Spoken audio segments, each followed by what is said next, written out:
Good afternoon, everyone.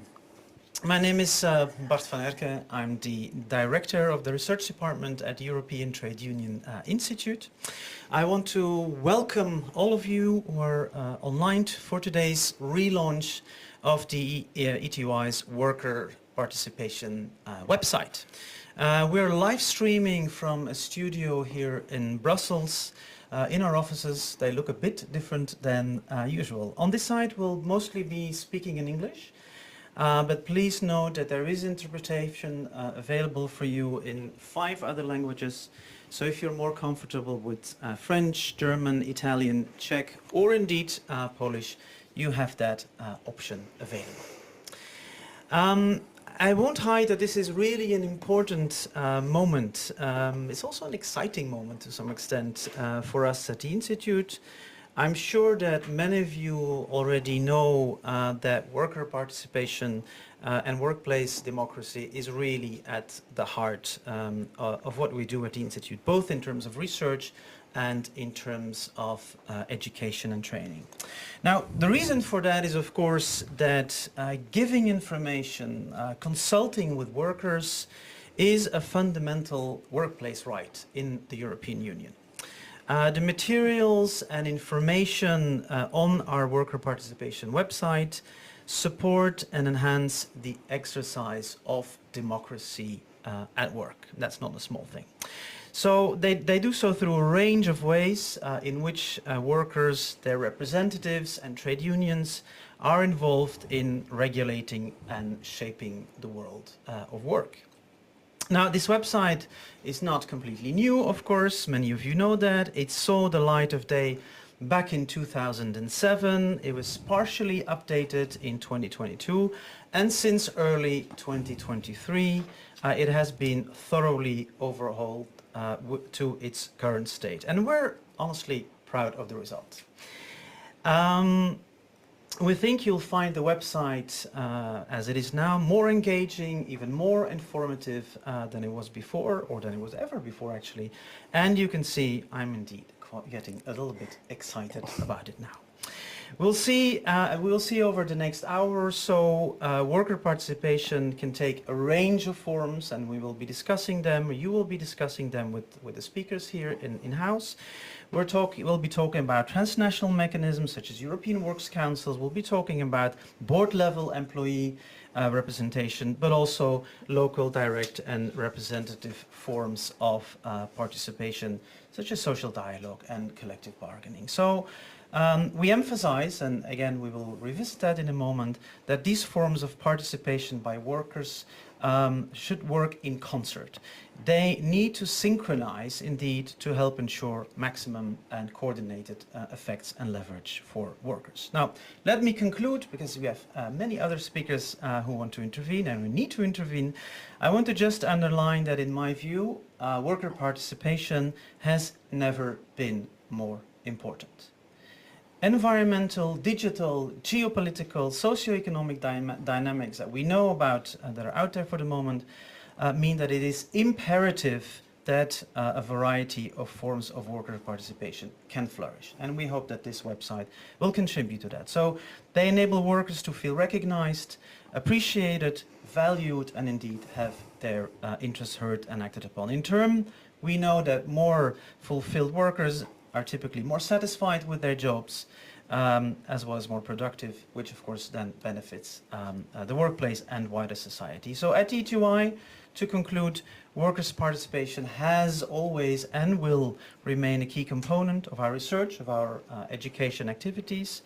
And my sincere hope here today is that you will open this website, you will pick it up, for your work, for your strategy thinking, for your policy, for your practice developments, as well, of course, for your personal erudition.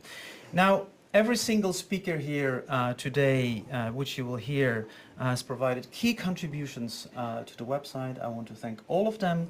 And I want to, of course, extend a special thanks to both Aline Hoffman and Jane Parker, both of whom have done incredible work in revamping this unique resource in the past few months. So many thanks to both of you. Now I've said enough. Aline, I believe that since this website is in a way your baby, I'm going to hand it over to you. Take it away, Aline. Thank you. Thank you very much, Bant, for that kind introduction. It's a baby that I adopted because it was brought to us by our predecessors here. Thank you very much for the kind words of introduction and for your support for this project. So it is my pleasure and privilege to guide you through the next hour or so, where we've asked the colleagues here at the Institute and external experts to come and explain a bit about what is on the website and why we're doing it. So it's not only a chance to show the website, but also a chance for you to meet the experts, to meet the people behind the pages, so to speak. So if you have any questions that come up as you go, please post them in the Q&A function in the webinar format, not in the chat, in the Q&A. As Bat mentioned, we have interpretation in 5 languages. If you're joining us late, you can find instructions for that in the chat and on the site. And we will answer any questions you have in the Q&A at the end. If possible, in English, use Google Translate or DeepL or whatever, or French or German, because those are languages I can read. And then I can answer your questions or pass the question on to the relevant colleague when we're done. So go ahead and put any questions or comments you have in the Q&A function. And with that, let's get started. I'd like to invite Jane to join me here. Yeah, come on up. Hi there. Hi, Jane. So this was a monumental task that you took on when you joined the Institute to try and rebuild the website and to make it reflect much more what we're actually working on. Can you tell us a little bit why the website had to be rebuilt in the first place? Yes, thanks for asking. It's, as has been mentioned before by Bart and yourself, this is quite a long-running resource already, and it had a refurbishment, if you like, a few years ago, but we felt that another big overhaul was required starting in early 2023 because we needed to really look at meeting the growing demand for accurate and accessible information from a body of users about worker participation and representation and also workplace democracy. So the website, because of this revamp, I guess you could say in the last year or two, now still remains one of the most unique and valuable repositories of information on everything to do with workplace participation in the EU, both historically and current terms. Can you tell us how did you go about revamping and rebuilding with all the information that was there? Yes, well, it was a really collective effort actually, and this overhaul it involved a lot of extended and multiple meetings and consultation with a wide array of people. And they included members of the ETUI's Worker Participation in Europe Network, or the WPE, with subject experts, with researchers in the field, and an external web design consultancy. And this collaborative process really helped us to ascertain what kind of material we needed and how we could best present it. And it also encouraged us to develop a broad template so that when you access the site, you'll be able to see that there are some similar sections across the various parts of it. For example, around key definitions and what these areas mean for worker participation. But then there are also at the same time some quite tailored functions which reflect the unique development of particular subject areas. Okay, thank you. Well, let's have a look at some of the main highlights of the website, shall we? Okay. So there are many, but I'll just focus on a few for you. As well as the structural overhaul, we also have the inclusion of updated and additional materials.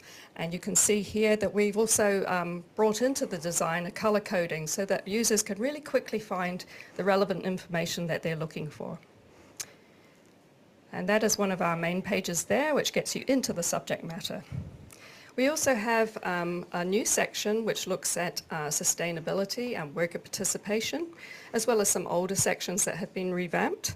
And there's also a fully revised layout for the National Industrial Relations section. And this extends to the very popular country-by-country comparison tool, as well as to a function where you can select any individual EU member state or the UK and have a look at its key industrial relations features. As well as all that, there are also now separate sections on legislation and regulation and another section on databases and other main resources. So we hope users will be able to find things at rapid speed. Other features that you can think about here also include the direct links between the various sections, which reflects, as Bart said earlier, articulation of different worker participation forms at different levels. And I'm excited to also announce that we also have a number of new short videos throughout the site, on most of the pages at present and potentially on all of them. And these will help viewers to better understand what the site is about and how to use it to best effect. And also another exciting feature is the brand new language translations facility, which will enable users to read or listen to material on the site in their preferred EU subject.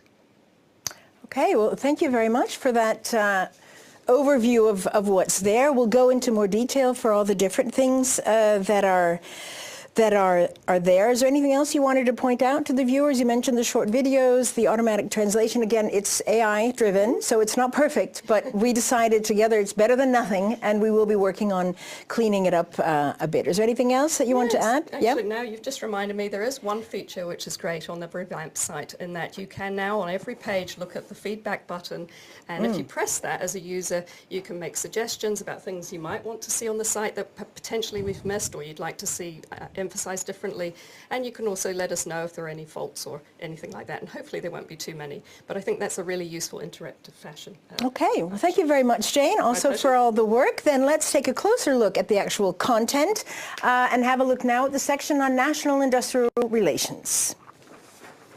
For that, I'd like to welcome Lionel Fulton from the Labour Research Department in London. Lionel, this feature is one of the most popular and enduring features that we've had on the website, the National Industrial Relations section. Can you maybe first just walk us through the page and explain what's there, and then we'll talk about it. Let me try to do that. If we see there, you start with the National Industrial Relations, you can see that there's a series of things that are covered. And what I'd like to look at first of all is what we've called the 6 key themes that we're interested in. One of these obviously is trade unions. And here you can see that you've got the level of union density, starting with Denmark at the top, I think, and Estonia at the bottom.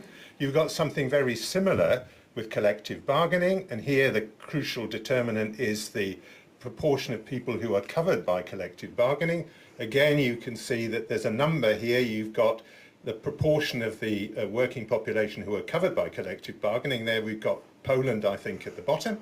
You've got something slightly different when you look at workplace representation. Here you haven't got a single number that you're looking at. Instead, you're looking at different sorts of workplace representation. So you can see works councils there in the middle, and then also you've got some places where it's unions, essentially, some places where it's other forms.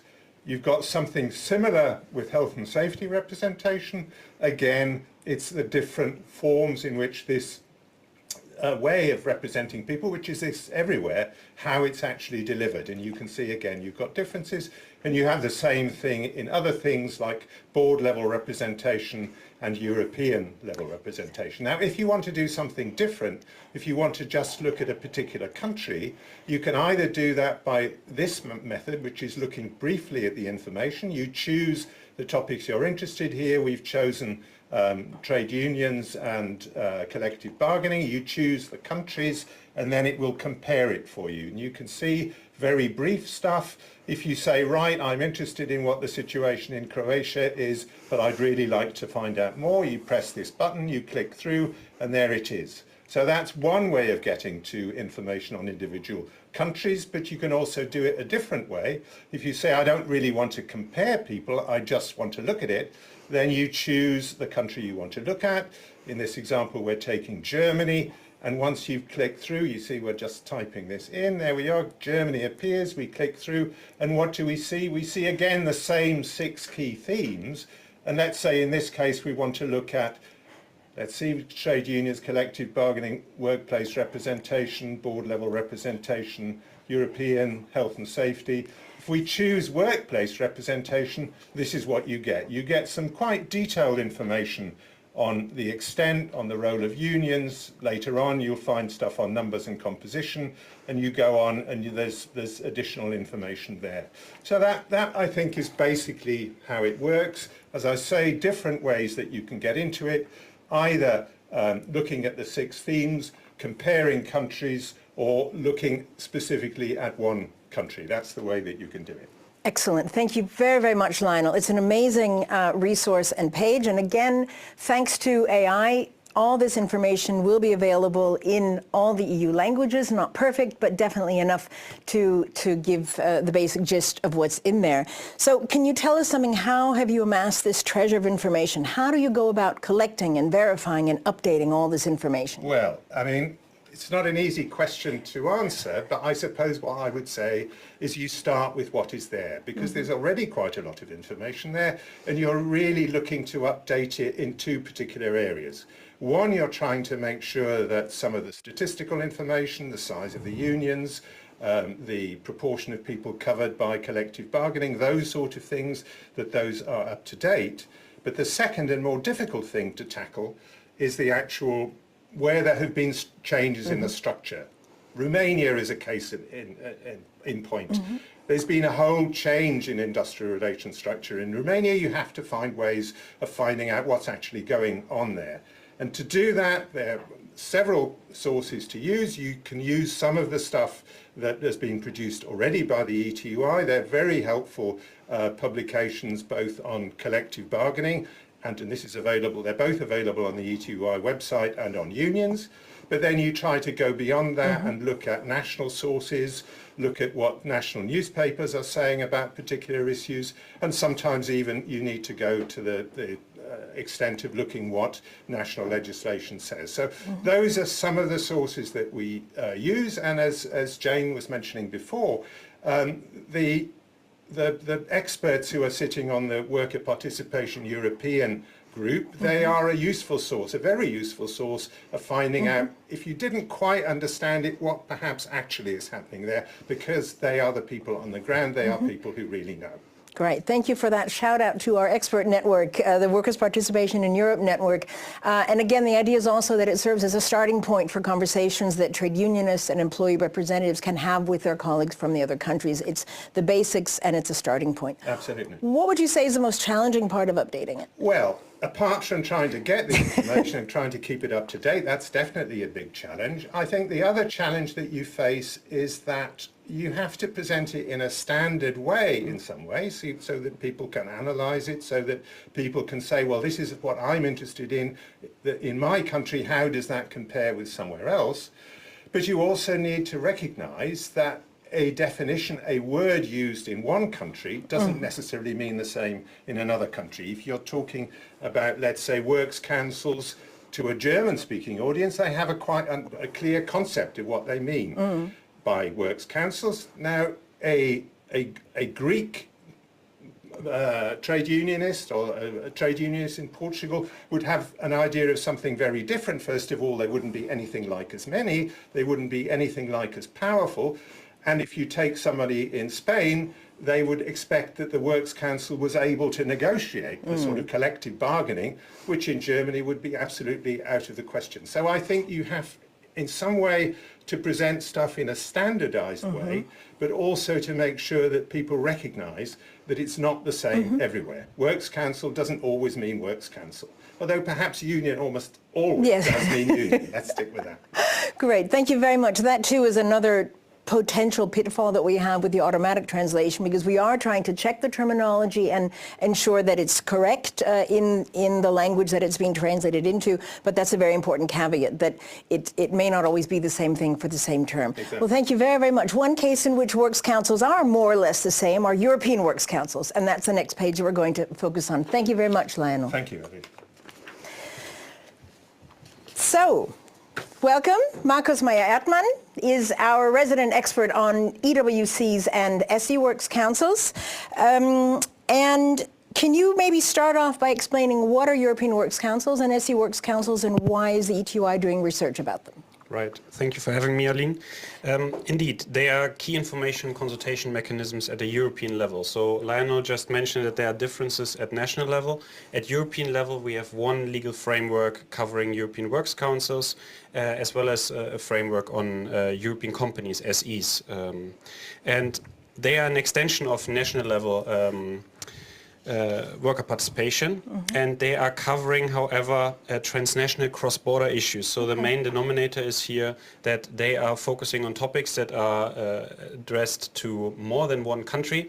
The tricky question, a lot of the viewers will probably know this, is what is a transnational matter, and also the nuances on national level that translates then also to some complexity at European level. But coming back to your question, therefore European Works Council are a unique source of employee participation at a European level, at level oftentimes of the headquarters of the company, so a direct link with management, and therefore a way to influence decisions that are taken at a corporate level.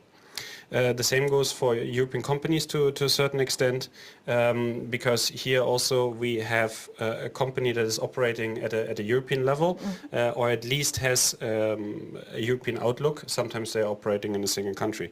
But here again, employees can make their voices heard in information consultation procedures at management level. Now, we are collecting this because it's a unique reference source for stakeholders, for the viewers at home, or maybe someone who is watching back this webinar at a later point, but also for policymakers, because we are the only ones who are consistently tracking and collecting data on European Works Council and European companies throughout the entire EU.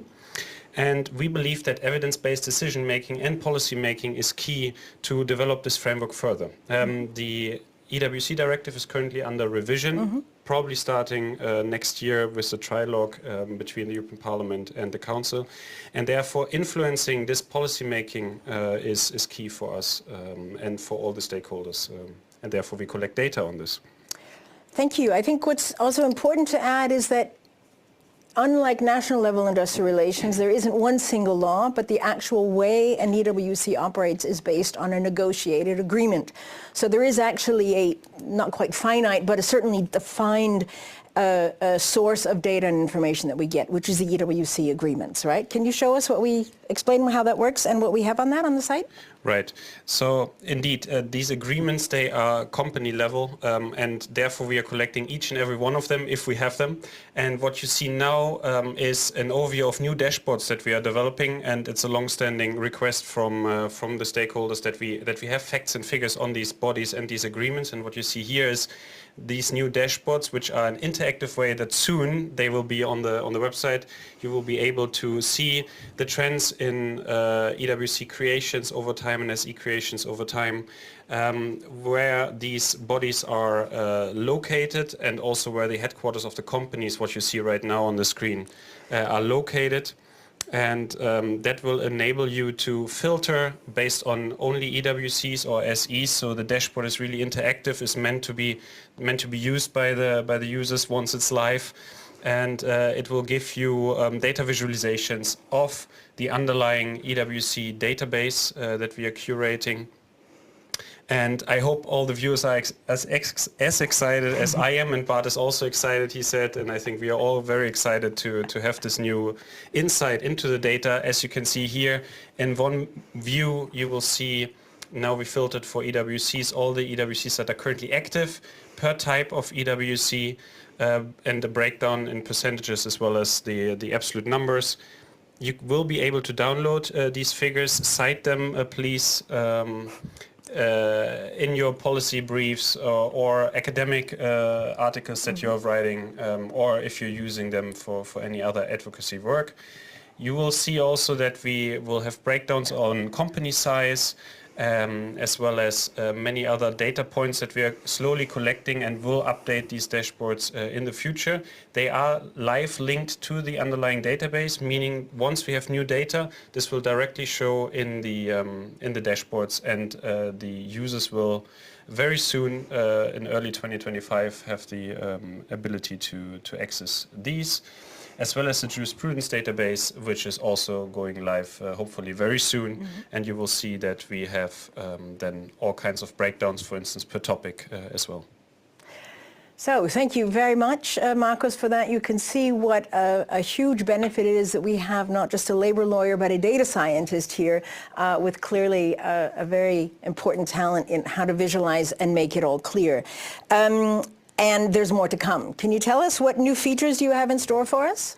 Right, so I already mentioned that this is not the end. This is the start of developing these dashboards. The data are now hosted in a new database, which allows us to really dig deep into these agreements. For instance, one aspect will be mandates in the various member states. I've just shown you a brief overview of which law these EWCs and SEs are based on, but where are those representatives coming from? They are coming from all over Europe, so this is going to be one feature that we want to focus on as well, and many other breakdowns that are going to be hopefully useful for the audience. And if you have feedback, Jane mentioned that, you can give that feedback to us at the Institute, and then we will see that we can incorporate these features in the future. Okay, thank you very much, and you will be back to explain the database to us in a few moments so that you can actually see a bit more where does all this data come from. But thank you very much for having shared already what we have and why we collect it. Let's look at another form of employee representation, which is board-level employee representation. And for that, I'd like to invite Sara Lafuente, who is our resident expert on board-level employee representation, which is similarly negotiated sometimes, but also based in law. So maybe you can start us off by briefly explaining what is board-level employee representation, why are we researching it? Sure. Thank you, Aline. So board-level employee representation is actually considered theoretically the peak of worker participation at company level. Right? It's a level of participation through worker representatives, which can be elected or appointed by trade unions or works councils. And these representatives have a right to deliberate, to vote even at the same footing as any shareholder member in supervisory boards or boards of directors. So they are part of the decision on the highest strategic decision level, decision-making level, at company level. So we're talking here about decisions on investments, transactions, mergers, and the like. So this level of participation does have a potential, first, as a source of influence for workers and trade unions. But of course, there are many factors that influence what kind of influence they can really have. But otherwise, it also provides a source of information, of quality information at the very start of the process in decisions in companies. And this allows worker reps to anticipate any other actions in case of a restructuring, for instance. Yeah. So can you show us, of all the work that you do and colleagues do on this issue, what do we actually have and showcase on the website? Yeah, sure. So we can see here how to access the board-level employee representation section. So we have a general introduction of the what and why here, but perhaps more interesting for the users is the part on where all the publications are gathered on this topic and also thematically organized, ETY publications. Then you have access to legislation on BLER, on board-level employee representation, national laws. Per country, you have the original language text, but also a translation into English, so that's quite handy. Then we also collected EU law, so basically the directives that also incorporate provisions on board-level employee representation, on EU corporate forms like the European company, the European cooperatives, and also mergers, conversions, and divisions across borders. For each of these texts, we do also provide a table, as you can see, where the national transpositions are gathered. This is information from the European Commission, but we collect it here as well. You have a section on ETUC resolutions that are interesting on this topic, particularly for trade unions. And we also collect jurisprudence of the European Court of Justice that regards these co-determination rights, with some commentaries as well on the key fundamental cases, but also a a space for national case law, which we encourage our users to please share any interesting case law you may have at the national level on this particular. There is also a section on frequent questions and answers regarding this topic. And finally, other resources where we can find, of course, some data on facts and figures that remit to a part of the section that Lionel presented on industrial relations at national level, but focus on board level employee representation. And a list of workshops that the ETUI has done on this matter across the years, plus also archive of publications from previous researchers at the Institute that had worked on this topic. Okay, thank you very much, Sarah. That really is a one-stop shop for all things board-level employee representation or co-determination. And as you mentioned, and as Jane mentioned earlier, it's cross-referenced. So we'll have a look to see there are other ways to access information about legislation, etc.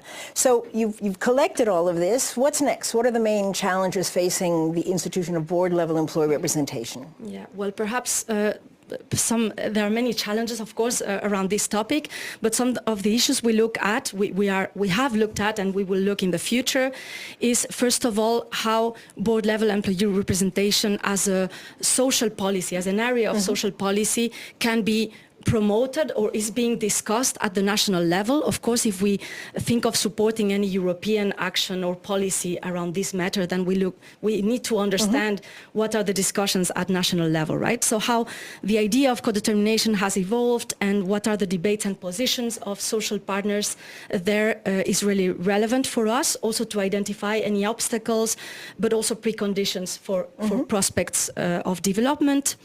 A second challenge, perhaps, is focused more on the role of worker representatives themselves in the board, because this is definitely not an easy role, and it's often confronted with conflicts of interest or the risk of isolation, of even incorporation into employer logics or projects.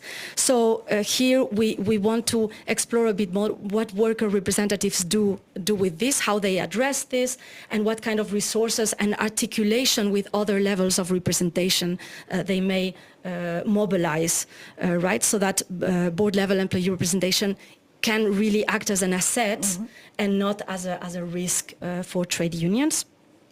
And then, of course, we have the issue of the Europeanization of mandates.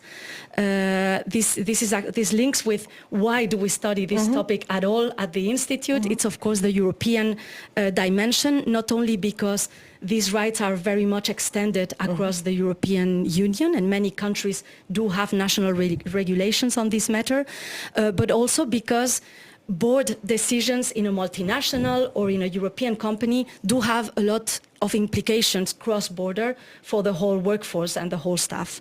And so trade unions are increasingly pushed to develop policies around the issue how to Europeanize these mandates, how to make these appointment procedures more transparent, more democratic, and to legitimize this political role. So I think these are the main challenges I can share now with the audience. And of course there would be many others, but there will. But I think you've already wonderfully sketched out very clearly why we're looking at it. That it isn't, especially the European aspect, is relatively underdeveloped, and that who, if not the Institute, would be setting those issues. Thank you very, very much for that. Now, as I think you've mentioned, there are links between workers' rights in the board, but also European Works Councils and company law. So for that, let's have a look at what we have on our site about corporate governance and company law. Thank you. So, Sigurd Vitholz, welcome. Sig, you're our sort of resident expert on corporate governance and company law, particularly how it relates to workers' rights. Can you explain a little bit more what those links are? Why is corporate company law and corporate governance of relevance to the trade unions? Yeah, absolutely. I mean, these two areas are often seen as completely separate. I mean, labor law and company law, but they're really not separate. There's large overlaps. Company law really gets to the heart of who has power within the company. Is it the shareholders? Is it management? Is it workers if they're a board? So it's really dealing with power relations in the company, and that's very important for workers because workers' interests are not overlapping 100% with the interests of shareholders and management. So if they have the power to make decisions without workers, that's going to impact on workers. So that's important, first of all. Secondly, a lot of EU company law has specific rights for workers. So there's information and consultation rights. For example, in the Takeover Bids Directive, in the Cross-Border Mergers Directive. But there's also participation rights as well included in those. And that's often the result of work that the ETUC has done, and we've advised them in doing that to get that inserted, in particular through the European Parliament. So the European Parliament is able to amend Commission proposals and get those added. So so that's very important for workers too, to understand and to use these specific rights in company law. And to make exactly those links that Sarah and Marcus were talking about, that European Works Councils and board level representatives actually have something, a role to play in governance. Absolutely. Then, given how complicated this is and how huge the body of company law is, can you explain a bit how do we actually research workers' rights in company law? How do you go about doing that? Absolutely. We have two overlapping expert networks. One has been quite around for quite a while, the Good Corp Governance network. And that's, first of all, follows the legislative process from the pre-legislative phase, so which is basically following Commission's public consultations on what it wants to do with new directives and what could be in them. And so we have recommendations for what could be done in that. Then once the Commission proposes legislation, we take a look at that legislation and analyze that and make recommendations to the ETUC about how that could be possibly strengthened. And then finally, in the review phase, basically we recommend to how directives could be reviewed. So, and then we have links here to the directives we follow here. This one in Latvian, for example. So on the website we provide resources to link trade unions, worker representatives to the relevant resources. And here you see, for example, recommendations that we made together with E2C on transposition. This is our second network, which is fairly new now, the Monaco network, monitoring and analysis of company law, because often we found that transposition of these important directives, which we were able to get improved, was not being done properly, or it was also a missed opportunity to get additional rights for workers in there. And so the Monaco network looks at how those directives are transposed in different member states. And we write reports analyzing that transposition. Okay, well, thank you. We had a brief look at what is on the site, so the different topics you mentioned, links to the legislation and to the work of the various networks, and also ETUC positions. As you mentioned, it's quite important that via the ETUC and the other trade unions, we are able to give them the information that they need in order to influence policy and practice, also the national level transposition. So what topics will we be working on in the future? What's next in your pipeline on these issues? Really, really busy. We have some leftover business from the last legislative period. We have the Insolvency III directive, which further harmonizes insolvency law. We have the cross-border association, but we have a new set of priorities to deal with. The President of the Commission has already announced a new set of priorities, a new emphasis on competitiveness and simplification, et cetera. And within the first 100 days, there's supposed to be a new proposal on simplifying some of the stuff we very carefully and painfully built up over the last few years. So we're watching that with an eagle eye. That may affect the Corporate Sustainability Reporting Directive, the Due Diligence Directive. It may affect things like creating a new category of mid-sized companies, which would be exempted from regulation, and also the so-called 28th regime, so creating a new company law regime, which would be separate from national regimes, which would be, well, we've heard about an innovative company, European company, which may be freed of a lot of these regulations at national level in this 28th regime. So we've got a lot to do, and we'll be keeping our eagle eye on these announcements. And okay, I mean, I think as you've said, there's a new approach to simplification, which is deregulation and, as you say, dismantling a lot of these very carefully calibrated things that were written into the directives last time. Now, you also mentioned sustainability, and that's the other issue that you work on for us. So let's move on to that page. The issue of sustainability and workers' participation. What are the links between sustainability and the work you've done over the years and workers' participation? Where is the link between trade union rights and workers' rights and the sustainability debate? Yeah, it's becoming a really, really important area. I think in the past, sustainability was often seen as very much environmentally focused, not so much in the social area. Now everyone agrees social aspects are just as important as the environmental aspects. And secondly, there's the perception of greenwashing. So, if you read a sustainability report from a company, in the past, often there would be no critical statements, only positive statements here. So this has changed now, and we see through the new regulations that we've seen the European Green Deal, things like the Corporate Sustainability Reporting Directive and the rights for workers. Now workers are seeing, what they can get out of this new legislation, and that the sustainability has, an impact for them and a meaning for them. And I think the theme, the topic of just transition is really coming at home now. If companies are going to have to make huge changes in their production processes and investments, then they're going to have to, this is going to have a huge impact on the jobs, on skills, et cetera, et cetera. So I think sustainability has really come home in terms of the relevance for workers. Right, because all those changes have to do with working conditions and workers' rights. Well, so it's definitely something that we will be working on further. Can we have a look and see what kind of resources and information do we have on the site already? Absolutely. Okay, well, this is the page, and we have a brief introduction on what sustainability is and what its relevance is for workers, and then basically, and what it means for worker participation. Then we have, this is under construction now, but we've done quite a few webinars and trainings and things like that, so we'll be putting these resources in the next weeks on this page. And then further down, we have sustainability legislation and regulation, and then ETUC regulations and resolutions.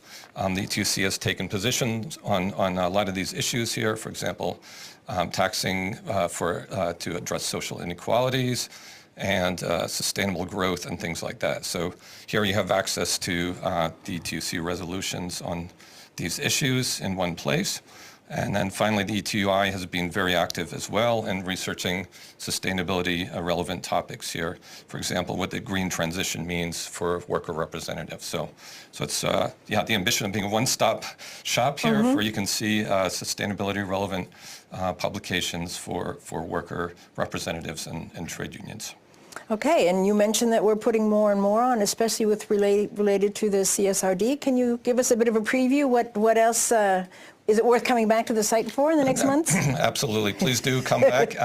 This new directive affects 50,000 companies, and so that's a lot of companies, and it's a lot of worker representatives, because most of these companies have worker representatives.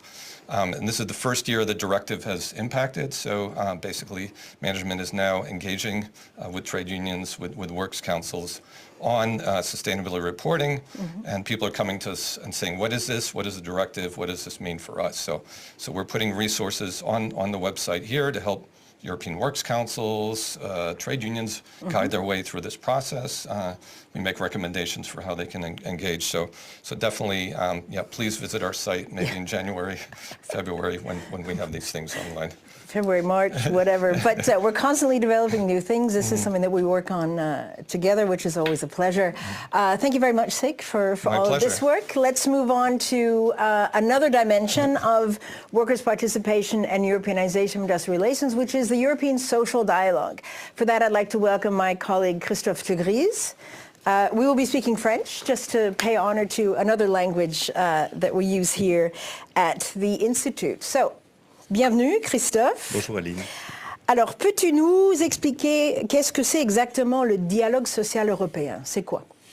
Oui, tout simplement, c'est une procédure de discussion, ou plutôt de négociation entre représentants des employeurs d'un côté, représentants des travailleurs de l'autre, en d'autres termes, entre organisations patronales et organisations syndicales. Alors le but, l'objectif principal de ce dialogue social, c'est de négocier, de parvenir à des accords en vue d'améliorer les conditions de vie et de travail. Alors il est important de noter qu'au niveau de l'Union européenne, le rôle du dialogue social est inscrit dans le traité de Maastricht, donc depuis les années 1990. Et donc, selon ce traité, les partenaires sociaux doivent être consultés par la Commission européenne chaque fois qu'elle souhaite prendre une initiative dans le domaine social. Et puis surtout, les partenaires sociaux peuvent, au niveau européen, décider de négocier entre eux des accords européens. Et ces accords peuvent être éventuellement transformés en directives ou alors être mis en œuvre par les États membres ou par les partenaires sociaux au niveau national. Mais donc ça signifie que les partenaires sociaux européens ont potentiellement, en tout cas, un rôle de quasi-législateur au niveau européen, ce qui n'est quand même pas rien. Et comment faisons-nous des recherches sur ce sujet? Puisqu'il y a beaucoup de pouvait, pourrait, qu'est-ce qu'on fait concrètement? Donc ce qu'on fait, nous, principalement à l'Institut syndical européen, c'est de suivre les évolutions de ce dialogue social au niveau interprofessionnel et sectoriel. En gros, en fait, on essaye de voir si les dispositions du traité sont effectivement mises en œuvre et de quelle façon. Donc ça signifie que nos recherches portent à la fois sur l'évolution des thèmes qui sont abordés dans le cadre du dialogue social. Pour prendre un exemple récent, lors de la pandémie de Covid-19, comment les partenaires sociaux, tant au niveau interprofessionnel qu'au niveau sectoriel, ont-ils géré cette crise sanitaire? Comment ont-ils géré les conséquences économiques et sociales dans les entreprises, dans les usines, dans les industries? Alors d'autres exemples sont évidemment la formation professionnelle, par exemple, l'égalité homme-femme, la non-discrimination au travail, etc. Alors, outre les thèmes abordés, l'Institut syndical se penche sur l'évolution, je dirais les grandes évolutions substantielles de ce dialogue social. Qu'est-ce que j'entends par là? Ce sont les tendances que l'on peut observer au niveau du type de texte conjoint négocié entre partenaires sociaux. Alors, pour le dire de façon un peu caricaturale, est-ce que ces textes sont simplement des déclarations d'intention, des belles déclarations d'intention dans lesquelles les employeurs et les syndicats disent on va tenter d'améliorer ceci ou cela dans la vie quotidienne des travailleurs, ou bien s'agit-il de textes qui ont un effet contraignant pour les employeurs et pour les travailleurs dans l'entreprise, pour tous les salariés de l'Union européenne? Alors pour nous, évidemment, à l'Institut, il est très important de comprendre quelles sont ces évolutions et quelles sont les contributions concrètes que les partenaires sociaux peuvent apporter au modèle social européen. Ok. Et tout ça, c'est basé sur une collection qu'on a. Est-ce qu'on pourrait peut-être jeter un coup d'œil ensemble sur ce qu'on a sur le site, sur le dialogue social européen? Voilà. Donc voilà ce que l'on peut trouver sur la page consacrée au dialogue social européen. Ce sont évidemment des définitions assez générales, des informations de base sur ce qu'est le dialogue social, sur son rôle, sur son importance. Mais aussi, on peut trouver la liste des accords interprofessionnels qui ont été signés par la Confédération européenne des syndicats avec les organisations patronales. Alors, on va voir tout de suite un exemple sur, par exemple, l'accord de 2020 sur la digitalisation de l'économie. Donc, quels sont les impacts de la digitalisation dans les entreprises, dans les usines, au niveau des travailleurs, et comment peut-on gérer au mieux ces impacts.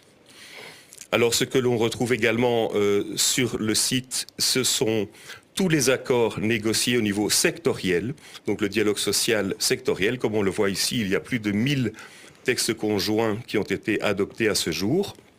Alors, on peut y faire des recherches par mots-clés, par exemple formation professionnelle, qualification. On peut également faire des recherches par secteur ou par type de texte adopté au niveau sectoriel. Donc ça nous donne vraiment une vue d'ensemble depuis 1978 jusqu'aujourd'hui. On doit encore faire quelques mises à jour avec ce site, mais une vue d'ensemble de l'évolution des thèmes et du contenu des négociations au niveau sectoriel. D'accord, merci beaucoup. Christophe, juste une dernière question. Comment vois-tu l'évolution du dialogue social européen à l'avenir ? Alors, je pense que malheureusement, tout le monde s'accordera à dire que le dialogue social interprofessionnel passe aujourd'hui une période plutôt difficile. On va dire que les employeurs du secteur privé sont aujourd'hui assez réticents à engager des négociations avec le mouvement syndical européen. Donc, ça pose un problème en termes de résultats au niveau interprofessionnel. En revanche, on pourrait dire qu'au niveau sectoriel, la dynamique, bien sûr, elle est très variée, puisqu'on a 44 secteurs, donc on ne peut pas dire qu'il y a une dynamique du dialogue social sectoriel, mais en tout cas, il y a des initiatives assez innovantes dans certains secteurs, et donc la dynamique est assez intéressante à étudier pour notre part. Mais je pense que mon point de vue personnel, c'est que le dialogue social peut jouer un rôle très important dans la résilience de l'économie européenne. Or, on sait aujourd'hui que le monde de demain sera beaucoup plus incertain. Les vulnérabilités européennes apparaissent aujourd'hui jour après jour. Et donc, il y a la transition climatique, il y a les nouvelles technologies, il y a la concurrence internationale accrue, etc.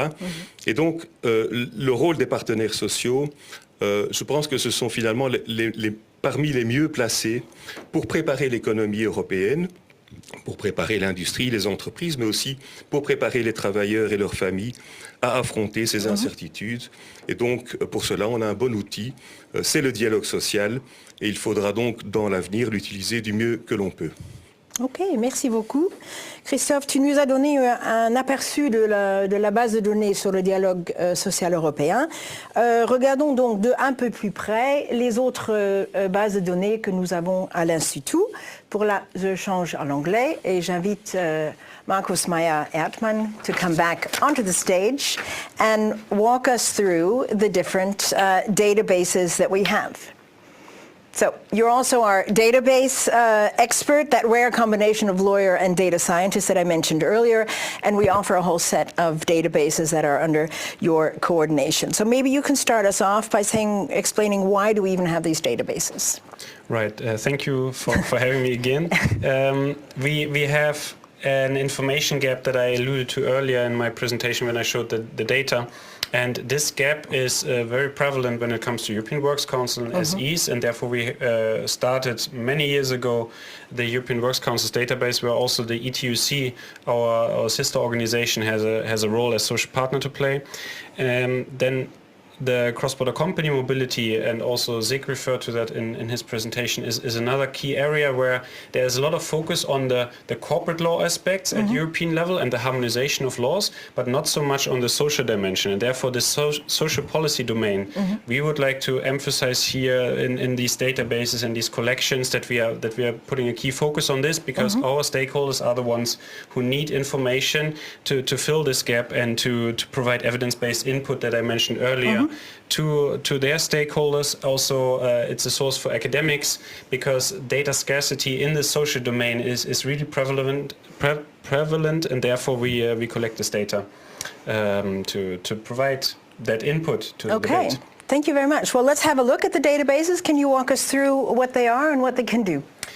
Certainly. So we have this database tab that Jane mentioned earlier, and we have 4 databases. We have the European Works Council's database, which is our flagship database.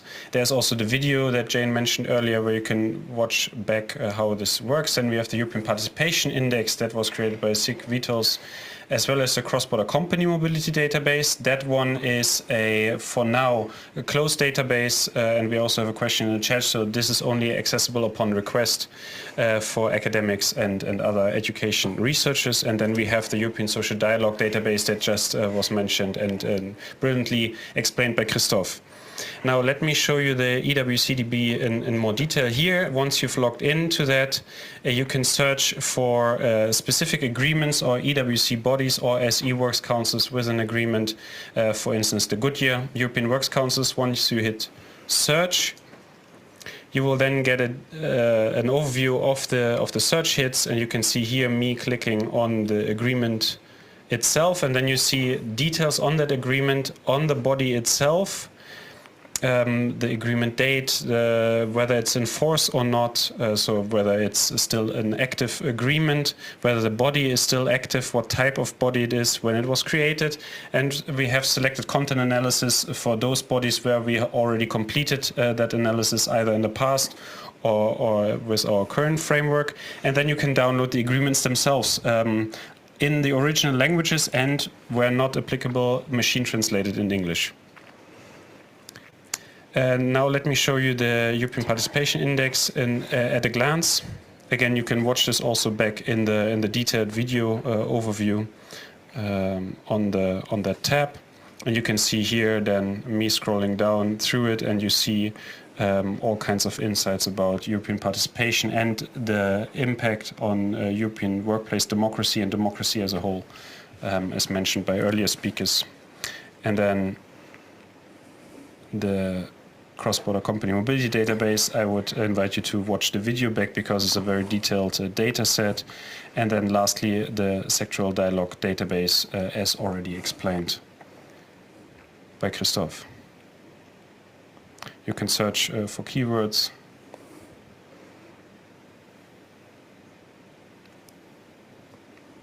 And that will then lead you to an overview of, in this case, I did a search for health-related agreements. You can then select the different types, the year, the sector that this applies to, and this database is a one-stop shop on sectoral agreements. Mm-hmm.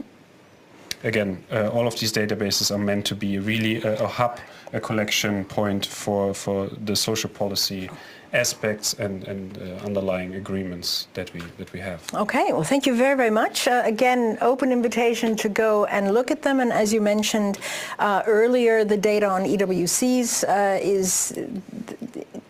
users can actually access it and play with it and look at different factors and sectors. So there's a lot there for people to come and explore the data and see what it means for them. So what are some things that we can look forward to on the databases? What else is in the pipeline? Right, so we are constantly updating, and you've seen that we already are making steps forward and providing new data insights, but we are also doing a detailed agreement annotation that is then even allowing us to compare agreements between themselves, but also against legislation. So this comparison will come in the future, which will be partially AI-based in the sense that we do natural language processing and then computational legal analysis of these agreements. And I believe this will give us even more insights into what are good practices and what are not so good practices of companies when it comes to, for instance, European Works Council's agreements.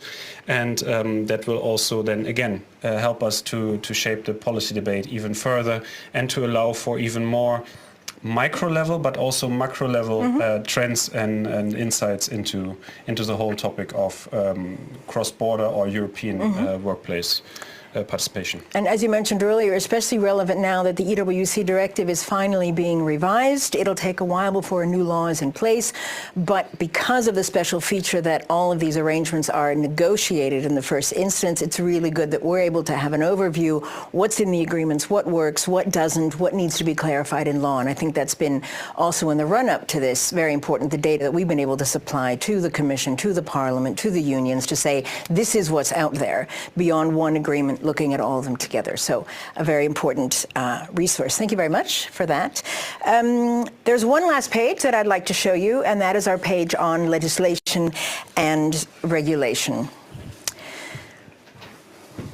So just very briefly, here we've collected all the key European legislation that has to do with workers' rights, workers' participation. A number of the laws and transpositions that you saw from the previous speakers are all collected on one page.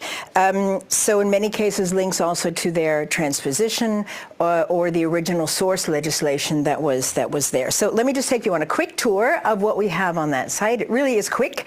So there's a video on how to use it. That's useful.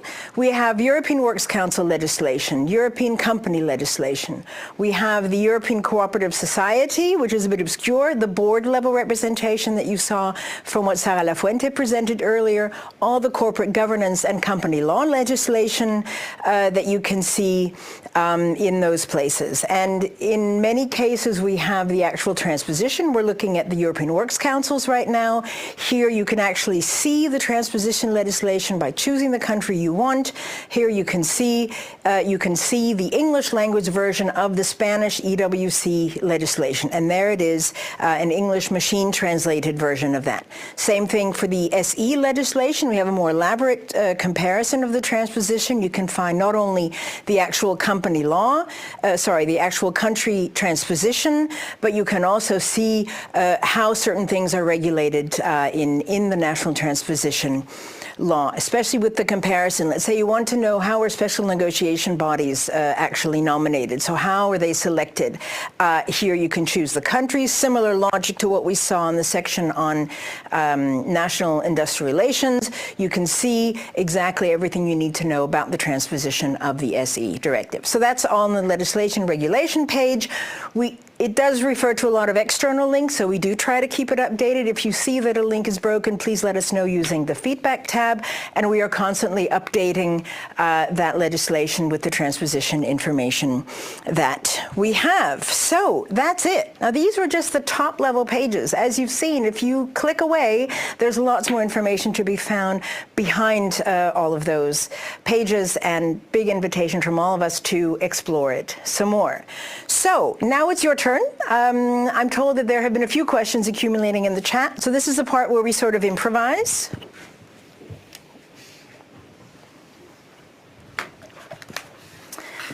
So, I'm back.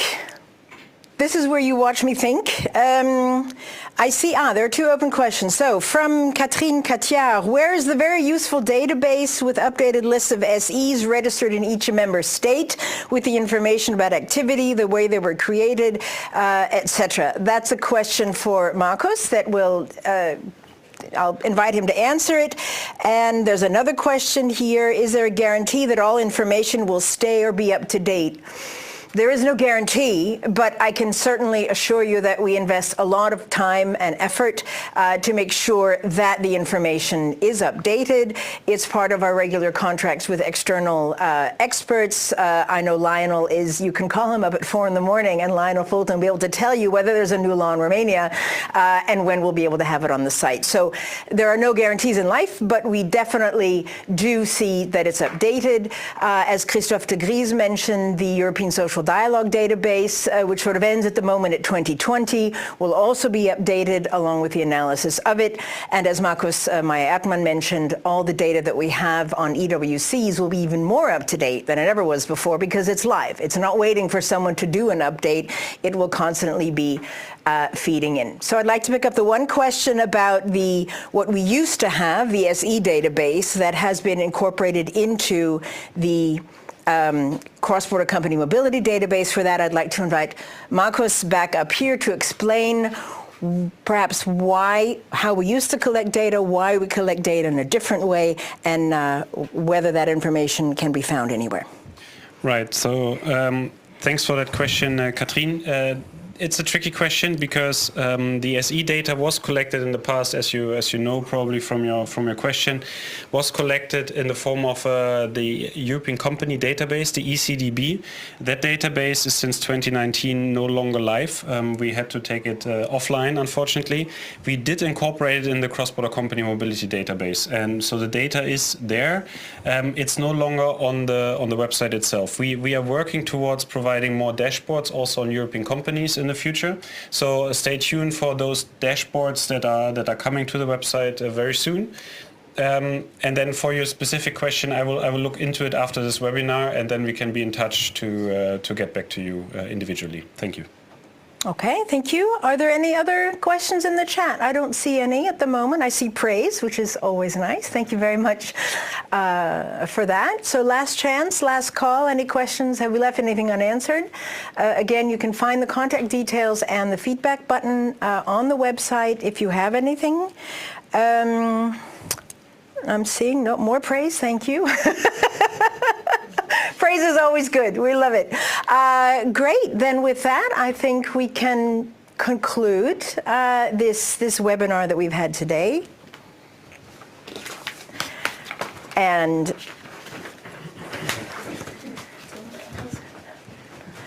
we have the whole crowd collected here. So I would like to start by thanking, first of all, Jane, for the monumental work in taking on this huge task of updating, following, chasing, kneeling on, poking all of us to have it up to date, to start managing the whole process about the multilingual features that is to come, and to make sure that everything is up to date. I want to thank all of my colleagues, internal and external, for their fantastic work to contribute to this, not only that the information is there, that it's there in a usable way, and that it is kept up to date, as we've heard.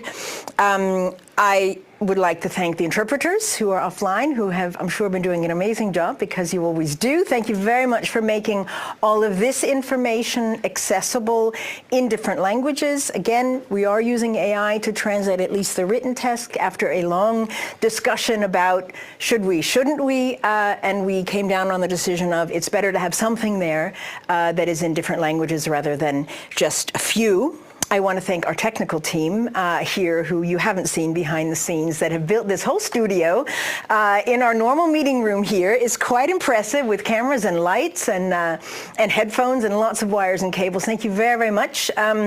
It feels like it's gone very smoothly. Thank you very much for that. It looks good, it feels good, and it's great to have everyone assembled here. So please do visit the website, see what you can. Thank you very, very much, and take care and good luck. Thank you. Bye-bye.